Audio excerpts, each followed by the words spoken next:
በውጊያው ጀነራሎቹ ታላቅ ትምህርት ወሰዱ። ባሳለፍነው ሳምንት የህወሓት ታጣቂዎች በምዕራብ አቅጣጫ ተከዜን ተሻግረው የከፈቱት ድንገተኛ ጥቃት በርካቶቹን ግራ ያጋባበት ሁኔታ ታይቷል። ይህንንም ጥቃት ተከትሎ ህወሓት ከዚህ በኋላም ቢሆን አንዳች አይነት ወታደራዊ ትንኮሳዎችን ቢያካሂድ የፌዴራል መንግስት ምን ያህል ርቀት ተጉዞ እርምጃዎችን ሊወስድ እንደሚችል ያለውን እውነታ ያሳየበት ሂደትም ሆኖ ታይቷል። ግጭቱን ተከትሎ የኢትዮጵያ አየር መንገድ መቀሌን ጨምሮ ወደ ሁሉም የትግራይ ከተሞች ሲያደርጋቸው የነበሩትን በረራዎች በአንድ ጊዜ ቀጥ አድርጓል። ከዚህ ባለፈም በመላ ትግራይ አጠቃላይ ጦርነት ሊጀመር ነው ብለው የሰጉት ነዋሪዎች በአንድ ጊዜ ገንዘባቸውን ከባንክ ለማውጣት በመንቀሳቀሳቸው በክልሉ የካሽ እስከ መፈጠርም ደርሷል።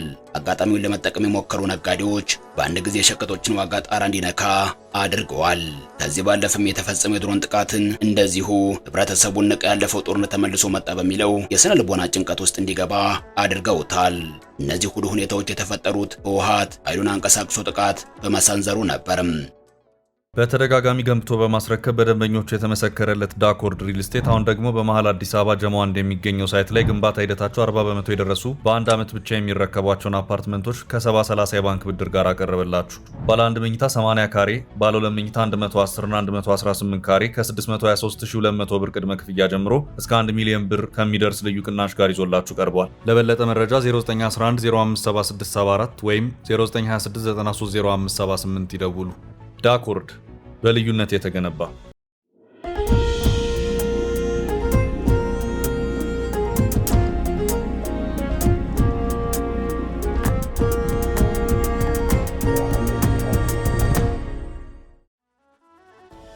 ሁኔታዎቹ በድምሩ ሲታዩ ህወሓት በተለመደው አኳኋን ወደ ኃይል እንቅስቃሴ የሚያመራ ከሆነም በፌዴራል መንግስት በኩል ሊከተሉ የሚችሉ እርምጃዎች የከበዱ መሆናቸውን ነው። ከዚህ በኋላ በሚኖሩት ወታደራዊ ግብግቦች የትግራይ ህዝብም ልክ እንደባለፈው ጦርነት ሁሉ ችግሮችን የመሸከም አቅም ያለው ሆኖ አይታይም።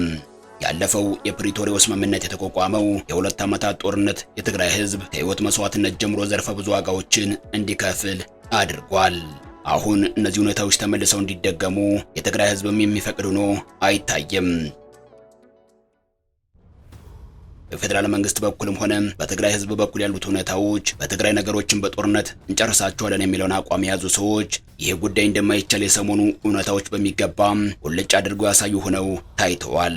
የክልሉ ጊዜያዊ አስተዳደር ፕሬዝዳንት ሌተናል ጀነራል ታደሰ ወረደ ግጭቱን ተከትሎ ባለፈው ቅዳሜ ምሽት ከትግራይ ቴሌቪዥን ጋር በነበራቸው ቆይታ ለውጊያዎቹ መቀስቀስ ዋነኛው ምክንያቶች የትግራይ ኃይሎች እንደሆኑም ተናግረዋል።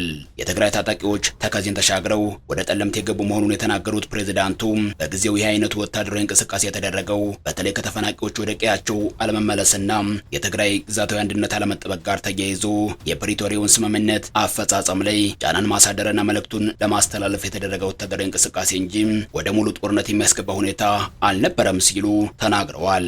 ጀነራሉ በማብራሪያቸው በማከልም በፌዴራሉ መንግስት በኩል ኃይል የማንቀሳቀስ የድሮን ጥቃቶችና የአየር መንገድ አገልግሎት መቋረጥን ስንመለከት ግን ነገሮች ወደ ሙሉ ጦርነት እያመሩ መሆኑን ተረዳን ሲሉም ለመልእክት ማስተላለፊያ ነው ብለን የጀመርነው ትንኮሳ ፈጽሞ ያልጠበቅነው ክስተት እንዲፈጠር አድርጓል ሲሉ ተናግረዋል። ወደ ላይኛው ጸለምቲና በትንሹም ወደ ታችኛው ጸለምቲ ቅኝቶችን ለማድረግ የተወሰነ ኃይል ተከዜን እንዲሻገር ተደርጎ ነበር ሲሉ የታጣቂዎቹ እንቅስቃሴ በጊዜያዊ አስተዳደሩ ውሳኔ የተከናወነ እንደሆነ የተናገሩት ጀነራል ታደሰ ወረደ እንደዚህ አይነት ውሳኔ የተደረሰበት አንደኛው ምክንያት ከተፈናቃዮች አለመመለስ ጋር በተገናኘ እንደሆነም በዚሁ የትግራይ ቴሌቪዥን ቆይታ ሲናገሩ ተደምጠዋል።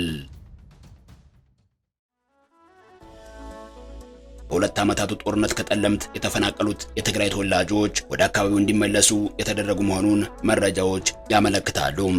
ጠቅላይ ሚኒስትር አብይ አህመድም በትናንትናው ዕለት በፓርላማው በሰጡት ማብራሪያ ይህንን ሁኔታ አረጋግጠዋል። በትግራይ በኩል የሚነሳው ጥያቄ ተፈናቃዮች ቢመለሱም የትግራይ አስተዳደር አብሮ ከተፈናቃዮቹ ጋር ባለመመለሱ የተፈናቃዮቹ ሕይወት አደጋ ላይ ወድቋል።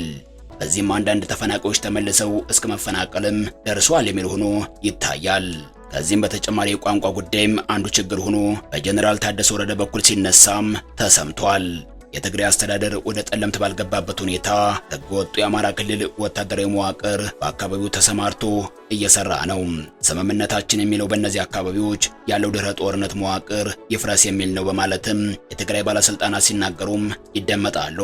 ጸለምት አካባቢ ሊፈርስ የሚገባው ህገወጥ አስተዳደር እየተጠናከረ መሄዱ አንዱ የግጭት ምክንያት ነው ያሉት ታደሰ ወረደም በአካባቢው ያለው የትምህርት ስርዓት ተቀይሮ ተማሪዎች በአማርኛ ቋንቋ እንዲማሩ መገደዳቸውም ሌላኛው ምክንያት ነው ሲሉም አክለዋል።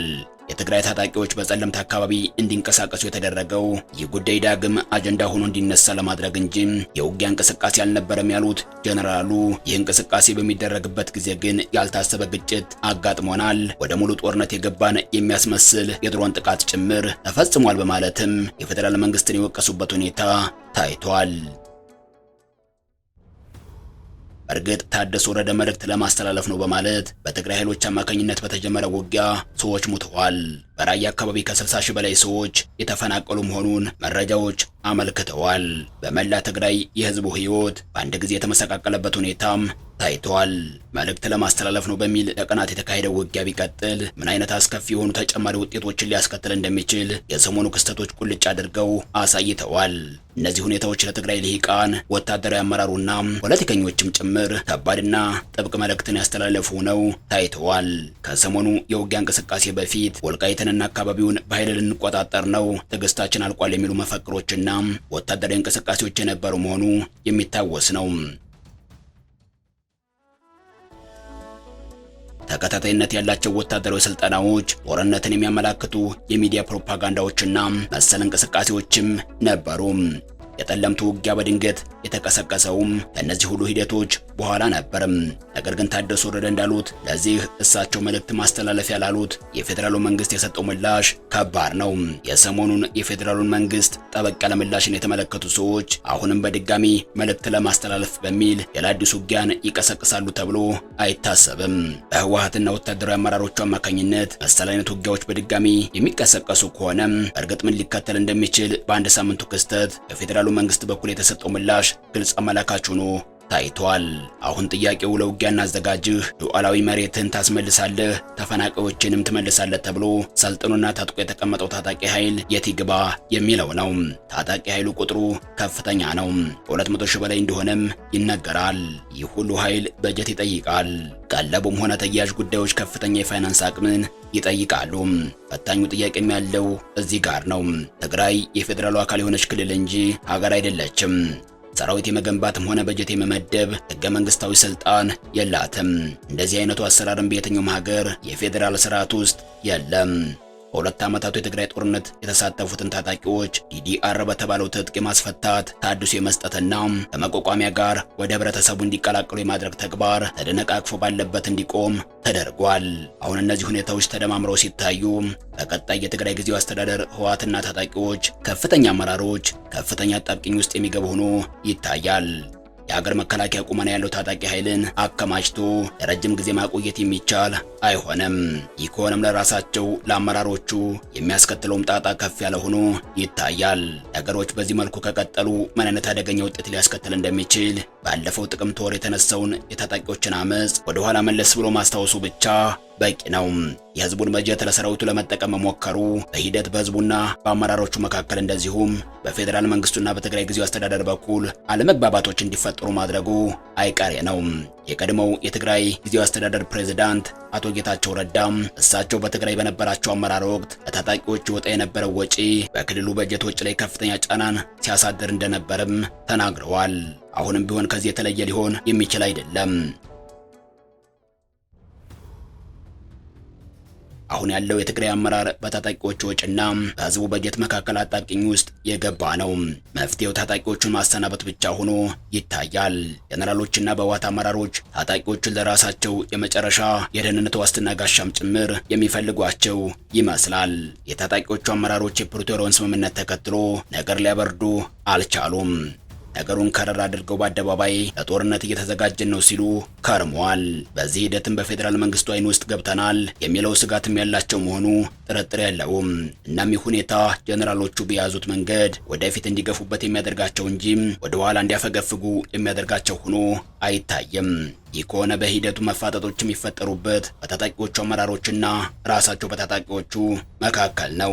የሁሉም አድራጊ ፈጣሪ የሆኑት የህወሓት አመራሮችም ቢሆኑም በተመሳሳይ መልኩ የዚህ ውጥረት አካል መሆናቸውም ጥርጥር የለውም። ልክ እንደ ሰሞኑ ውጊያ ልንጀምር ነው ቢባል እንኳን ምን ሊከተል እንደሚችል ከሰሞኑ በሚገባ ታይቷል። ከዚህ አንጻር በሁሉም አቅጣጫ አጣብቂኝ ውስጥ የገቡት የትግራይ ታጣቂ አመራሮች፣ ጀነራሎችና ሌሎች በተዋረድ ያሉ ወታደራዊ አመራሮች ገና በቀጣይ የፖለቲካው ውጣ ውረድ ውስጥ እንደሚገቡ ጥርጥር የለውም። ችግሩ በዚህ ሂደት ውስጥ የትግራይ ምጥና ፈተና መብዛቱ ነው። ትግራይ ቅርቃር ውስጥ ናትም። በክልል ደረጃ ብሔራዊ ውይይት ያስፈልጋል በሚል ለዚሁ የሚሆን ህግን አውጥቶ ሲንቀሳቀስ የነበረው የሌተናል ጀነራል ታደሰ ወረደ አስተዳደር በዚህ ጉዳይ አንድ ሰሞን ሩጫ ላይ ቢከርምም ይህ ጉዳይ አሁን ምን ያክል ደረጃ እንደደረሰ ምንም የተባለ ነገር የለም። በእርግጥም አሁን ባለው ሁኔታ ትግራይ ቁጭ ብላ መነጋገር የሚገባት ይመስላል። አሁን ባለው ሁኔታ ግን በትግራይ ለደቀቀው የትግራይ ህዝብም አሁንም ሌሎች ችግሮች እየተደራረቡ ነው። መልእክት ለማስተላለፍ ብለን ውጊያ ገባን ያሉት አመራሮች በእጅጉ ራሳቸው መፈተሽ የሚገባቸው ሆኖም ይታያል። ጦርነት የሰው ህይወት የሚጠፋበት፣ ንብረት የሚወድምበት፣ እንደዚሁም በሰላም የሚኖሩ ሰዎች ሀብት ንብረታቸውን ጥለው ከመኖሪያ ቀያቸው የሚፈናቀሉበት ነው። ይህም በመሆኑ ለሙከራ ብለን ወይንም መልእክት ለማስተላለፍ ብለን ውጊያ ከፈትን በሚል እንደዚሁ በቀላል የሚነገር አይደለም። ሌተናል ጀነራል ከሰሞኑ በሰጡት መግለጫ ግን ይህንኑ ሲሉም ተሰምተዋል። ካለፈው ትምህርት ባለመውሰድ አሁንም የትግራይ ወታደራዊና የፖለቲካ አመራሮች ወደ ተመሳሳይ አይነት ውጊያ የሚገቡ ከሆነም የፌዴራል መንግስቱ አጸፋዊ እርምጃዎች ምን ያክል ርቀት ሊጓዝ እንደሚችል የሰሞኑ ሁኔታዎች በግልጽ ያመላከቱ ይመስላል።